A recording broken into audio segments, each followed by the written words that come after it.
Bien, en esta noche yo quiero compartir por unos minutos breves con cada uno de ustedes bajo el título Prueba de ADN. Ese es el título de esta predicación. Es una palabra que el Señor transmitió a mi vida a través de ciertos eventos que pude vivir, ciertas experiencias de vida que pude vivir. Como ya ustedes saben y como se lo he compartido en otro momento, yo soy de República Dominicana y crecer en República Dominicana no solamente es difícil por el tema económico, sino también por el tema religioso. En mi país hay muchos cristianos, hay muchos creyentes, y hay un estilo ya predeterminado. Hay como, no sé cómo sería eso, es como un molde, ¿no? Que si tú llenas todas esas expectativas, pues entonces tú eres parte del grupo de lo que se llaman cristianos o evangélicos, pentecostales, etc. Ese es como la forma en la cual allá se hacen las cosas. Y en mi caso personal, yo me convertí al Señor a la edad de los 16 años. Me entregué al Señor fuertemente a esa edad, y esa es la edad de la adolescencia, como cada uno de ustedes saben. Y mi cuerpo, mi mente, todo, mi vida estaba en una transición, no solamente porque ya había aceptado al Señor, sino porque tenía 16 años, todavía era un adolescente. Y yo recuerdo que yo tenía una dificultad grave, porque yo quería ser como los predicadores de allá, los dominicanos. Comúnmente los dominicanos hablan fuerte. Yo sé que el pastor conoce a un amigo que se llama Tony Candela. Oiga el apellido, Tony Candela. Eso es candela por todos lados. Sí, entonces el dominicano comúnmente habla fuerte, habla duro, ¿no? Y yo quería ser un predicador, ¿no? Pero en mi ADN... Mi ADN era uno, pero el ADN que mostraba la mayoría de los predicadores era otro, ¿verdad? Era como su identidad, ¿no? Y yo veía que todos los predicadores dominicanos tenían una voz estruendorosa para predicar, tenían una voz como de autoridad, como yo le estoy hablando ahora. Y siempre como que modulaban la respiración y estaban hablando como que, sí, y tenían unos gestos y unas cosas. Entonces yo no podía hacer eso porque a los 16 años mi cuerpo estaba en transición y la vocecita mía era más como, en esta hora, mira, Dios te va a decir y va a transmitir algo a tu vida y a tu corazón. Y, ¡ay, Dios mío! La gente no me aceptaba el mensaje. Yo recuerdo una vez que llamaron a casa del banco, porque usted sabe que hay gente como rara que le coge dinero al banco y no se lo paga. ¿Usted conoce gente así? En mi casa había una gente de ese, entonces el banco llamó. No era yo tenía 16 años, no era yo. El banco llamó, yo contesto el teléfono. Hello, buenas. Y me dice, sí, señorita, ¿me puede comunicar? Yo, ni en los bancos me respetaban. Es una cosa increíble. Yo tenía esa batalla. Entonces yo quería salir de esa situación. Yo recuerdo que fui donde un hermano que lo considerábamos muy espiritual. Le llamábamos el hermano Ramón Tuastuanema. Sí, Ramón no es un apellido árabe, sino que él realmente se llamaba Ramón Ramírez. Lo que pasaba era que él decía que él era tan espiritual que Dios le cambió el apellido. Sí. A Jacob Dios le cambió el nombre, a Ramón le cambió el apellido. Entonces él le dijo, Dios no me dé un apellido como los seres humanos, como los mortales, dame un apellido espiritual, dame un apellido en lenguas. Entonces le puso Tuastuanema. Sí, ese era el apellido de él. Era Ramón Tuastuanema. Yo voy donde el hermano Ramón, le digo, hermano Ramón, como yo decía, hermano Ramón, yo quiero ser predicador, yo quiero soltar el fuego. ¡Ay, Dios mío, gloria! Pero no puedo por la vocecita. Y el hermano Ramón me dice, varón, lo que pasa es que tú eres muy carnal. Él siempre estaba hablando como si estuviera predicando, siempre. Eso es una de las características. Siempre estaba hablando como si estaba predicando. Dice, varón, lo que pasa es que tú todavía eres muy carnal. Tú necesitas meterte más con Dios, buscar más su presencia. Tú todavía vives en este mundo y en la carne, varón. Yo le dije, varón, pero ¿y cómo yo puedo hacer eso? ¿Cómo yo puedo solucionar eso? Pues yo quiero sentir el fuego, aleluya. Yo quiero ser... Y él me dice, mira, varón, lo primero que tienes que hacer, tienes que cumplir con estos pasos. Lo primero que tienes que hacer, varón, es que tienes que ayunar 40 días y 40 noches. Sí, hasta que se te pegue la barriga de la espalda, varón, así. Ayuna, que se te marquen ahí toda la bola de gato y los sueros de queso que te has comido. Que se te marque todo en el estómago, así, que se te vea tu inmundicia, así. Lo otro que tienes que hacer, varón, es que tienes que dormir en el piso de la iglesia boca abajo. Sí, tienes que dormir en el piso de la iglesia para que sientas la santidad de Dios, para que tu carne sufra. Y por último, varón, no te contamines con las cosas de este mundo, con los seres humanos, con las cosas de la gente mundana, no sea como los cristianos modernos de ahora, estos cristianos que no se ponen corbata, estos cristianos que usan desodorante, que usan jabón, que usan pasta dental. Y varón, pero hay que bañarse, No, varón, no te lleves de esa falsa doctrina del jabón. No te lleves de esa herejía del desodorante, no. No, varón, tiene que ser santo como yo, aleluya. Por eso es que la gente no entiende mi dimensión de gloria y no entiende la unción que yo tengo. Y cuando yo soplo sobre la gente siente a Dios. La gente siente y se sacude, varón. Varón, cuando yo levanto mi mano, los demonios caen ante mí. Y con el tiempo pude entender que no era que el hermano Ramón era muy espiritual, sino más bien que el hermano Ramón era un sucio, hermano. Era un sucio. Él decía, nadie se me acerca por mi nivel de santidad. ¿Qué nivel era? Era que olía mal. Y siempre, como yo no sabía muchas cosas, yo siempre la vivía preguntando a la gente. Porque lamentablemente la iglesia de hace unos años atrás nos enseñaba a encajar en su molde, pero no nos enseñaba a encajar en el molde de Dios. ¿Alguien está entendiendo lo que estoy diciendo? Nos enseñaba a ser cristianos según la perspectiva de los hombres y no a ser cristianos según la buena voluntad de nuestro Dios. ¿Alguien me está siguiendo? ¿Sí? Entonces, yo entendí que las respuestas que yo estaba buscando no las iba a encontrar dentro del ambiente en el cual yo me estaba desenvolviendo. Porque yo me di cuenta que cuando yo comencé a preguntar y pregunté, óyeme, ¿cuál es mi propósito? ¿Cuál es mi propósito? ¿Algunos se han hecho esa pregunta en la vida? Ese libro que les recomendaron aquí le va a ayudar muchísimo, una vida con propósito. Yo lo leí cuando tenía 18 años. Y ese libro es súper bueno. Esa preguntita usted tiene que resolverla lo más pronto posible. ¿Cuál es mi propósito? ¿Cuál es mi propósito? Yo preguntaba, como yo no leía la Biblia, yo preguntaba. Comúnmente la gente religiosa no lee la Biblia, simplemente repite todo lo que la gente más religiosa que ellos le dice. Entonces yo preguntaba, ¿cuál es mi propósito? Y me decían, su propósito, varón, es alabar a Dios y ponerse corbata. Ese es su propósito, Yo, ok, chévere. Entonces, ¿y mi destino? ¿Cuál es mi destino? ¿Hacia dónde me dirijo? ¿Por qué estoy aquí? ¿Por qué estoy vivo? No, ¿cuál es el destino que Dios tiene para con mi vida? Y me, no, varón, usted se va para el cielo. Usted va para el cielo, no vamos para el cielo todos a alabar a Dios y en el cielo. Vamos para el cielo y gloria a Dios. Para eso estamos aquí, queremos la salvación de nuestra alma. No vamos para el cielo, pero mientras estamos en la tierra, ¿qué? ¿Cuál es el propósito y el objetivo y mi destino mientras yo estoy caminando sobre la tierra? ¿Hacia dónde Dios quiere dirigir mi vida mientras yo estoy viviendo aquí? ¿Usted nunca se ha hecho, no se ha hecho esa pregunta? Yo me la estaba haciendo porque no entendía lo que estaba pasando a mi alrededor. Y yo también preguntaba, ¿y quién soy? ¿Quién soy yo? Esa es una pregunta que usted tiene que resolver. ¿Quién es usted? ¿Quién soy yo? ¿Cuál es mi ADN? ¿Cuál es mi identidad? ¿Cuál es mi identidad? Y a mí lo que me decían era, varón, usted es un miembro de la iglesia de la Santísima Santidad santificada al cuadrado. Y yo me preguntaba, wow, eso es lo que yo soy. Yo soy una estadística más. Yo soy un número más. Yo soy el producto de una organización religiosa. Eso es lo que yo soy. Esa es la opinión de Dios sobre mi vida. Entonces entendí un principio, que es lo que quiero compartir con cada uno de ustedes en esta noche, que lo encontramos aquí en el Evangelio de Mateo, en el evento en el cual Jesús está siendo bautizado. Y hay una pregunta que inmediatamente usted se tiene que hacer, porque Juan no fue a la casa de Jesús a bautizar a Jesús. Jesús fue al desierto donde estaba Juan a ser bautizado. Y la pregunta que uno se tiene que hacer, ¿por qué Jesús necesitaba ir o tenía que bautizarse?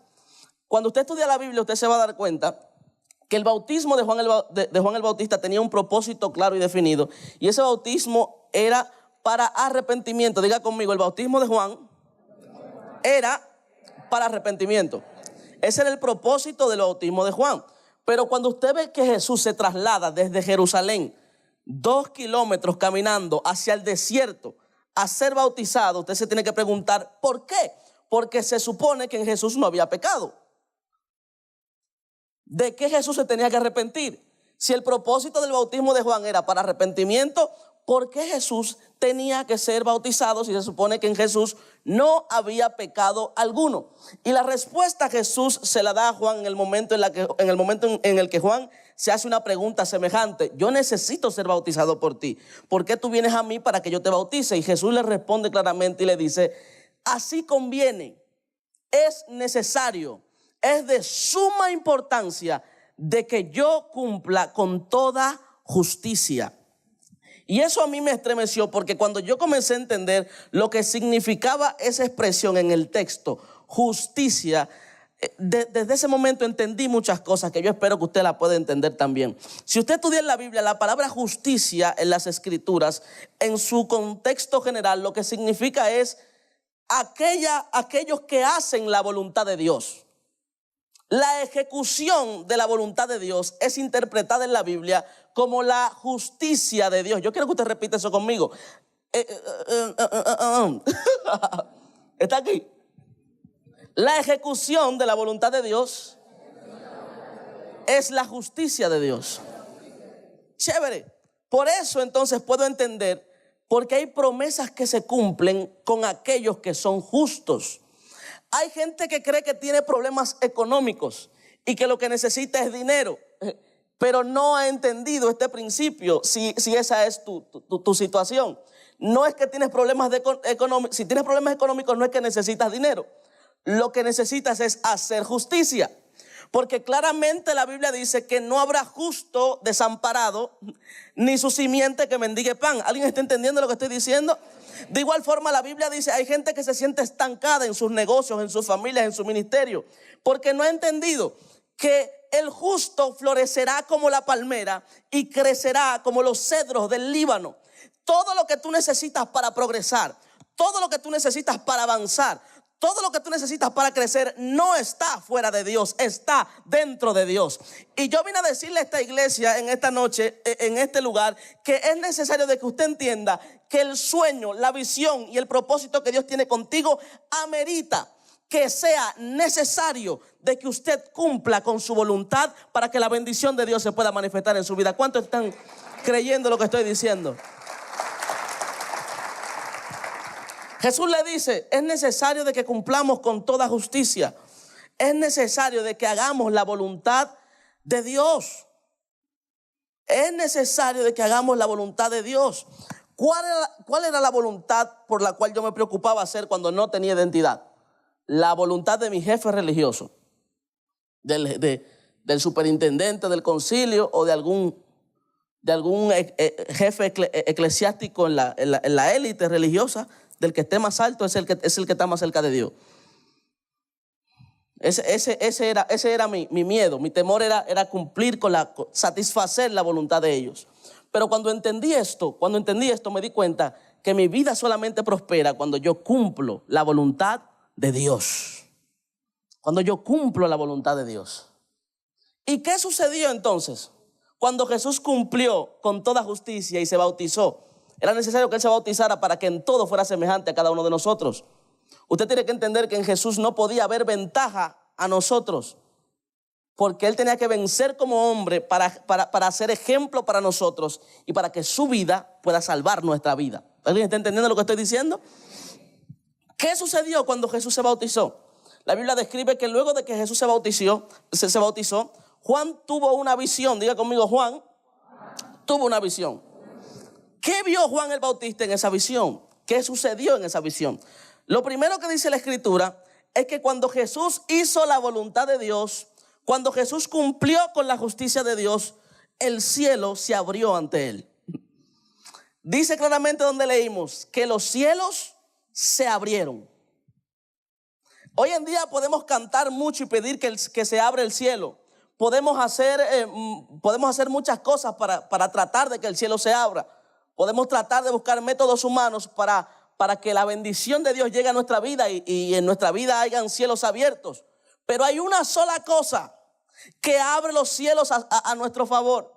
Hay una sola cosa que hace que el cielo se abra y que Dios decida ponerse para nosotros, como decimos los dominicanos. Y es que tú aprendas a hacer su voluntad. Es que tú aprendas a ser obediente, porque tienes que entender que el cielo nunca se le abre a los rebeldes.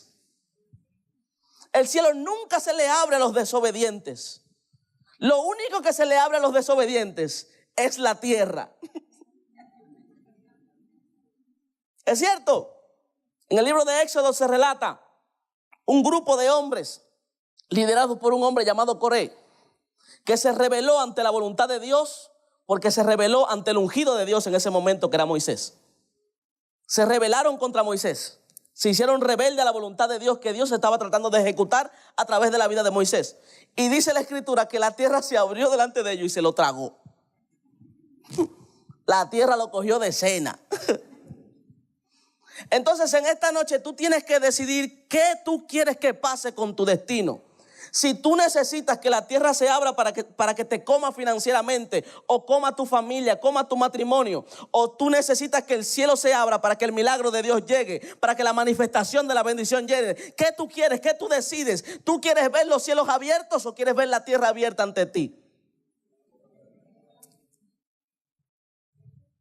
Porque las promesas de Dios están ahí para con nosotros. Y la intención de Dios siempre va a ser bendecirnos. Siempre va a querer hacernos el bien. Pero nosotros decidimos hacer otra cosa. Y no es que Dios viene y nos castiga. Es que lo que hacemos trae consecuencias malas.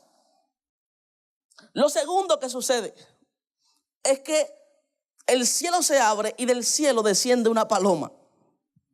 Recuerda que el que está viendo la visión es Juan el Bautista. Y esa paloma desciende y posa sobre Jesús. Recuerde que el que está viendo la visión es Juan el Bautista. Y Juan el Bautista sabía que la promesa mayor que él quería ver era al Espíritu Santo sobre la vida de la gente. La promesa mayor que Juan predicaba era que el Espíritu Santo iba a bautizar a la gente. Él le dijo a los fariseos: no soy yo el Mesías, el que viene después de mí es más grande que yo. Yo no soy digno ni de desatar el calzado de sus zapatos. Yo no soy digno ni de eso. Y yo lo bauticé con agua, pero el que viene después de mí lo bautizará con Espíritu Santo y con fuego. Era la promesa mayor. Juan el Bautista estaba viendo que el cumplimiento de la promesa mayor estaba ante sus ojos. ¿Qué te estoy tratando de decir entonces? Hay promesas retenidas de Dios en nuestras vidas. Hay cosas que Dios nos prometió y todavía no hemos podido ver su cumplimiento, no hemos podido ver su manifestación. ¿Sabes por qué? Porque todavía no hemos rendido nuestra voluntad a la voluntad de Dios. ¿Alguien está entendiendo lo que estoy diciendo? Hay cosas retenidas, hay promesas retenidas que nos pertenecen y que no nos podemos dar el lujo de salir de esta tierra sin recibir esas promesas. Y hay muchas, yo tengo aquí un listado de ellas, pero yo no quiero abundar en eso. Yo solamente te quiero dar una de esas promesas hoy. Hay una promesa que dice que si tú le crees al Señor, tú y tu casa le creerán también. Hay una promesa que dice que si tú le crees al Señor, tú y tu casa serán salvos también. Esta salvación no es egoísta. Lo que Dios quiere hacer contigo y conmigo no es egocéntrico. Dios quiere compartir su salvación con todo el que te queda cerca. Y posiblemente habrá una mujer aquí diciendo: wow, ¿qué es lo que está pasando? Que mi marido todavía sigue tan cabezón.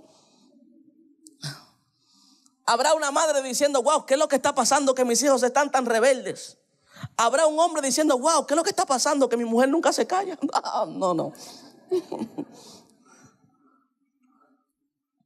¿Qué es lo que está pasando? ¿Por qué la vida en el hogar se me está complicando? No se supone que si yo llegaba a los pies del Señor, mi familia también iba a recibir esa salvación. ¿Por qué no estoy viendo el cumplimiento de esa promesa? Revisa en tu alma, porque aparentemente hay un área de tu vida que no has rendido ante la voluntad de Dios y necesitas aprender a hacer la justicia de Dios para que la promesa descienda y se manifieste en tu vida. ¿Alguien está entendiendo lo que estoy diciendo? Denle un aplauso, por favor, a Dios.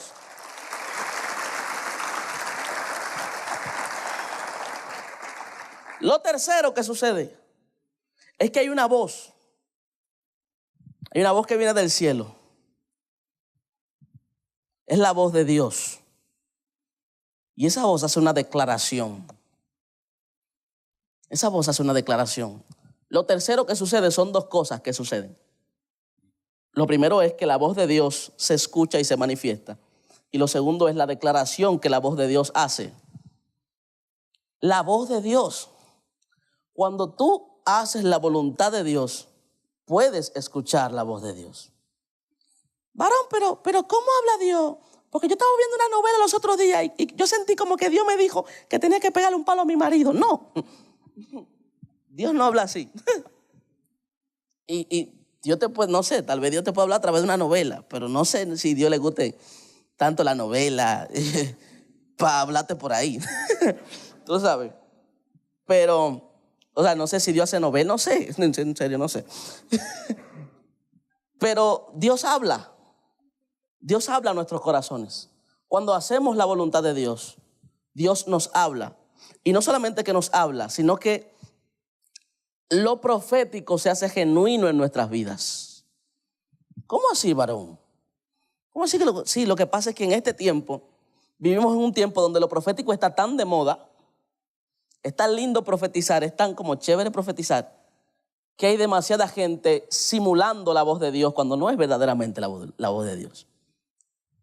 Hay gente simulando la unción, fingiendo la unción, fingiendo la manifestación. Y hay gente tan débil que se cree todo lo que le dicen. Escúcheme que diga esto, la gente que está en el internet, Dios le bendiga. Escúcheme, pero estoy aquí. Dios, si no digo la verdad, Dios me mata. Entonces vienen gente que te agarran así, como al varón aquí. Varón, tengo una palabra, tengo que profetizarte algo, wow. Mira, escúchame bien. Dios me dice, Dios me muestra como que tú, número uno, escucha, Dios te va a hablar. Estás vivo, sí, wow. Estás vivo, vives. Y no solamente que vives, sino que vives en una casa, wow. Wow, escucha bien, vives en una casa y para que tú veas que es Dios que te está hablando, escucha bien. Tu casa tiene una puerta al frente. ¡Wow! Y la gente está, oh sí, aleluya, sí. Dios me está hablando, wow, sí. Es verdad, yo vivo en una casa y tiene una puerta al frente. ¡Wow! Usan trucos, usan un montón de cosas.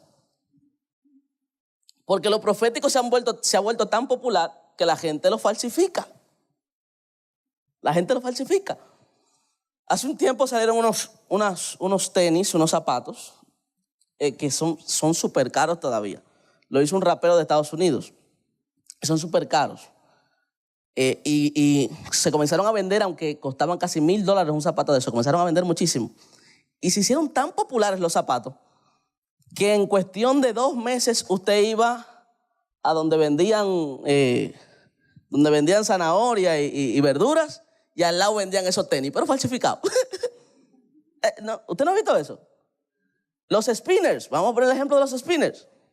Los spinners, una cosa chulísima. Una cosa usted le da vuelta, lo mira así, y usted se queda mirando y dice, wow, verdaderamente que nosotros no hallamos cómo perder el tiempo. Porque dándole vuelta a esta cosa, no hallamos qué hacer con la vida ya. Claro que no tengo para pagar Netflix, me compro un spinner, ya estoy dándole vuelta. Los spinners salieron y hay muchos spinners buenos, costosos y caros, originales, pero también hay muchos falsificados, falsos, porque se hicieron populares. Lamentablemente lo mismo le ha pasado a la unción de Dios. Lo mismo le ha pasado a lo profético.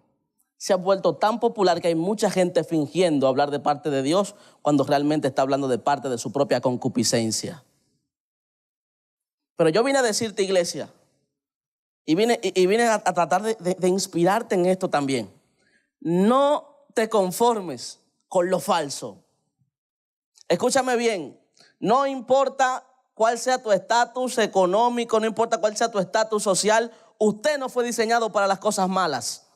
Porque desde el momento en el cual Dios lo hizo, Dios dijo, esto que hice lo hice bueno, esto que hice lo hice bien. Por lo tanto, no es conforme a su diseño las cosas falsas y malas.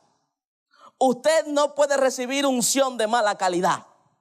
Usted no puede recibir unción falsificada. Acostúmbrese a que le den lo correcto. Acostúmbrese a que le den lo genuino. Alguien tiene que clamar aquí y decirle a Dios, Dios mío, yo quiero tu unción, pero quiero una unción verdadera. Esa unción que pudre los yugos. Yo quiero una palabra profética, pero no una palabra profética que sale de la lógica de un hombre. Yo necesito una palabra profética que salga de tu corazón. ¿Alguien está entendiendo lo que estoy diciendo? Dele ese aplauso fuerte al Señor.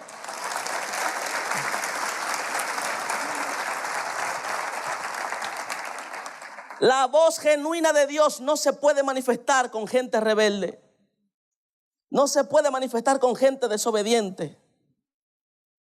Porque los que son desobedientes no pueden recibir la declaración que Dios le dio a Jesús a través de Juan el Bautista. Le dijo: este es mi Hijo amado, en el cual yo tengo. Y esa declaración definía el propósito, el destino y la identidad de Jesús. ¿Qué te estoy diciendo? Que si tú quieres responder esas preguntas sobre cuál es tu propósito, cuál es tu destino y quién tú eres, necesitas descubrir quién es tu padre. Necesitas descubrir quién es tu papá. Y si tú estás aquí es porque Dios tiene un plan muy poderoso contigo y Dios quiere que tú te des cuenta que tú eres su hijo, que tú eres su amado, que tú eres su pasión. Usted necesita entender que usted es la pasión de Dios. A mí me encanta el béisbol, soy dominicano. Y cuando yo veo un juego de béisbol me vuelvo loco. Cuando yo veo eso, tirando esa pelota, parando la batida, yo me vuelvo loco. A veces yo voy en los aviones aquí en Colombia y se ve poco béisbol. Y yo veo un diamante de béisbol, un field, ¿cómo le llaman aquí? Un campo. Un estadio, yo veo el estadio y yo, wow, un estadio de béisbol en Medellín. Me volví loco en ese avión. Me volví loco en ese avión. Y dije, Dios mío, aquí tan lejos, donde casi no se ve béisbol, hay un estadio de béisbol. Me volví loco porque el béisbol, como dominicano que soy, es una pasión para mí. Tienes que saber que tú eres la pasión de Dios. Y cuando Dios te ve, Dios se vuelve loco contigo. Dios se inspira y Dios dice: quiero bendecirlo, quiero posicionarlo, quiero ayudarlo, quiero engrandecerlo. Pero necesitas entender que Dios no se te puede manifestar si vives en desobediencia. Es necesario de que cumplamos toda justicia para que entendamos que somos hijos de Dios. Esa es la realidad. Tu ADN tiene la información genética de Dios. Por eso titulé este mensaje: prueba de ADN. ¿Qué es el ADN? El ADN es el ácido desoxirribonucleico. ¿No es eso el ADN? El ácido desoxirribonucleico, ¿no es eso? ¿Cómo que se dice? Pues yo no sé decirlo. ¿Cómo se dice? La doctora me va a decir aquí. Espere, ustedes no son doctores. Dígame, doctor. Ácido desoxirribonucleico. Un aplauso a la doctora. La doctora es buena maestra. Ya yo aprendí a decirlo. Ácido nucleico. Es muy difícil para mí. Yo no sé pronunciarlo, pero sé en qué consiste eso.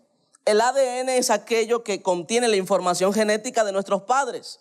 Y es lo que hace que nosotros nos parezcamos a nuestros padres. Eso es lo que hace el ADN. Hace que nosotros tengamos ciertos parecidos a nuestro padre. Entonces usted me ve a mí y usted dice: wow, él es bajito de tamaño, porque ambos padres son bajitos de tamaño. Usted ve a mi mamá y dice: wow, él sacó los ojos de su mamá. Él sacó la cabeza de su papá. Usted dice: sí. Y usted me ve la boca y dice: wow, yo no sé a quién sacó la boca tan grande, porque no he visto un ser humano con una boca tan grande como el muchacho. Pero en sí, usted me ve a mí y usted ve una foto de mis padres y usted puede identificar cierto parentesco, porque yo porto el ADN de mis padres terrenales. De igual forma, en el espíritu, la Biblia dice que usted no fue engendrado por carne ni sangre en el espíritu. Los hijos de Dios no son engendrados por voluntad de hombre, sino que son nacidos del agua y del espíritu. Por lo tanto, su ADN espiritual se parece al de su papá espiritual. Y alguien tiene que saber aquí, para que usted deje de estar haciendo comparaciones como medio, escúcheme la expresión, medio ridículas. Porque hay gente que ve a la gente del mundo y dice: ay, pero que yo no estoy como ellos. Sálgase de ahí. Y sálgase de ahí para que Dios no le dé una nalgada. Sálgase de ahí. Deje de estar, sáquese ese concepto. Porque usted no se parece a la gente de este mundo. Usted se parece a su Padre que vive en los cielos. Por lo tanto, usted no habla igual, usted no se comporta igual, usted no vive igual, usted no piensa igual, porque usted tiene la mente de Cristo. Alguien dígale que yo me parezco a Dios. Así como me ves medio rarito, me parezco a Dios. Me parezco a Dios. Te pareces a Dios. Te pareces a Dios. Tienes que entender que te pareces a Dios. ¿Y cuál es el problema diario que tiene la gente que se parece a Dios? Que el diablo va a tratar de confundirte sobre eso. Todos los días. Leemos en el siguiente capítulo, en el capítulo 4, comenzamos a leer y dice que Dios tomó a Jesús y lo llevó al desierto. La Biblia claramente dice que fue el Espíritu Santo que tomó a Jesús y lo llevó al desierto. No fue el diablo. Sí, porque desde que la gente se ve en un desierto dice, el diablo se levantó, varón. Se me levantó el diablo. Se me acabó, se me vació la nevera. El diablo se levantó. No fue que el diablo se levantó, fuiste tú que te levantaste y te la vaciaste. Y usted se ríe, pero es una realidad. La gente le vive dando un protagonismo a Satanás que Satanás no tiene. Deje de darle protagonismo al diablo en su historia, porque su historia no la escribió el infierno, su historia la escribió Dios. Por lo tanto, el protagonista de mi vida no es el diablo, se llama Dios. Yo sé que me va a ir bien, yo sé que mi familia verá el milagro de Dios, porque el protagonista de mi historia es Dios.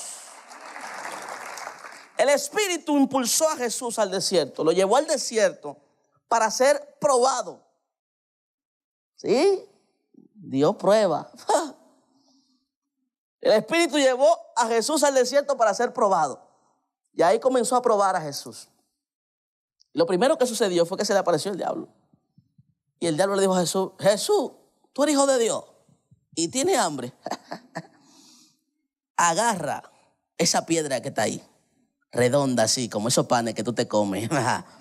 Agarra esa piedra y conviértela en pan. Si Jesús hubiera sido dominicano, Satanás lo tienta y le dice, agarra esa piedra, conviértela en pan, y la piedra que está al lado, conviértela en un aguacate. Y pártela en dos y prepáralo y cómetelo. Y eso fue lo que a mí me enseñaron. A mí me enseñaron que el diablo tentó a Jesús con el hambre. Aparentemente el diablo le quería quitar el hambre a Jesús.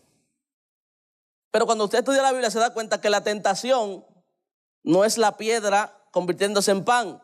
La tentación es lo que pasa antes. El diablo le dice, si eres hijo de Dios, ¿qué es lo que está tentando?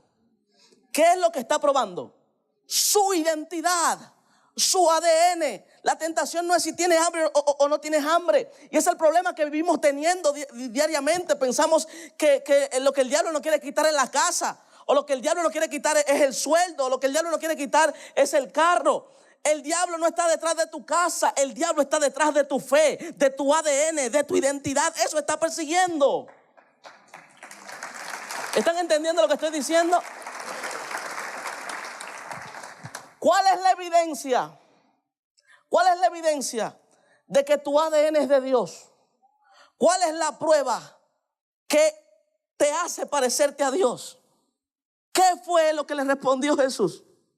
Jesús le respondió y le dijo, no puedo convertir esa piedra en pan. No porque no tenga el poder para hacerlo. Simple y llanamente porque el hombre no solamente vive de pan.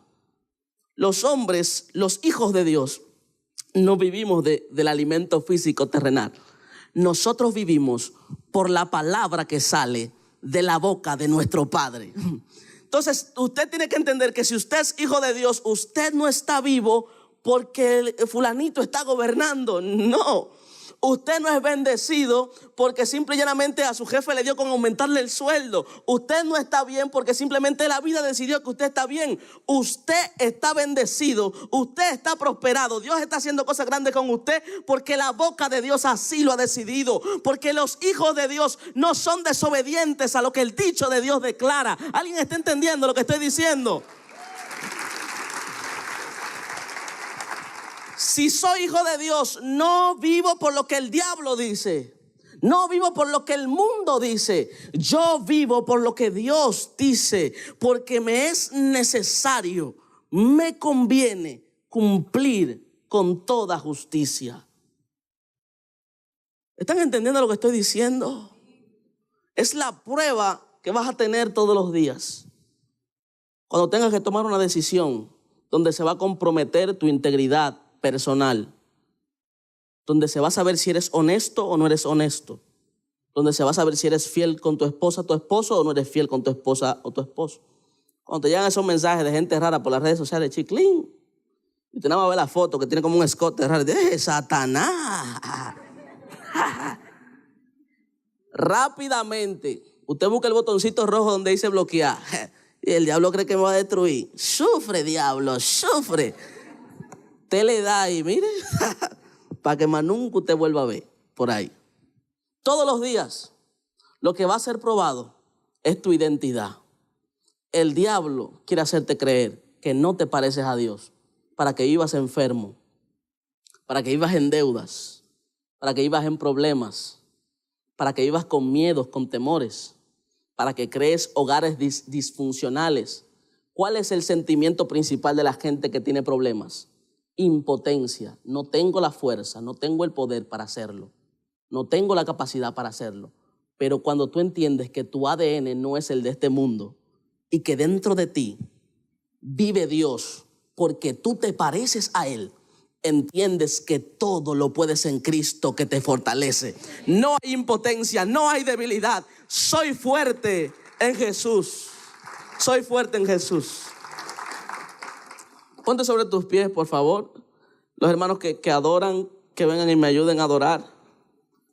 Y yo quiero que adoremos a Dios. Yo quiero que adoremos a Dios, pero no adoraremos simplemente porque estamos en la iglesia. Adoraremos a Dios como hijos de Dios que somos. Porque necesitamos sentir el afecto de nuestro papá. Y hay gente aquí que podrá decirme, Félix, yo sé que no vivo bien delante de Dios, pero de todas formas Dios me bendice. Yo sé que no estoy de la forma más correcta viviendo para Dios, pero yo puedo percibir que la bendición de Dios está conmigo. Yo no quiero que tú te confundas. Dios no te bendice porque tú haces algo X. Dios te bendice porque te ama, porque tú eres su hijo y Él es tu papá. Por más mal que se porten tus hijos, yo me portaba muy mal. Aún en la iglesia de niño me portaba muy mal. Hacía graffiti con el aceite de la unción en la pared. A ese nivel. Yo me portaba mal. Pero nunca el pastor dejó de orar por mí. Yo me portaba mal en la casa, pero nunca mis padres dejaron de alimentarme, porque ellos me aman. Pero hay cosas, hay bendiciones, hay milagros que necesitamos. Porque llega un momento en nuestra vida que nos damos cuenta que el problema que tenemos no se soluciona pasando la tarjeta, no se soluciona yendo a un médico X, se soluciona con un milagro.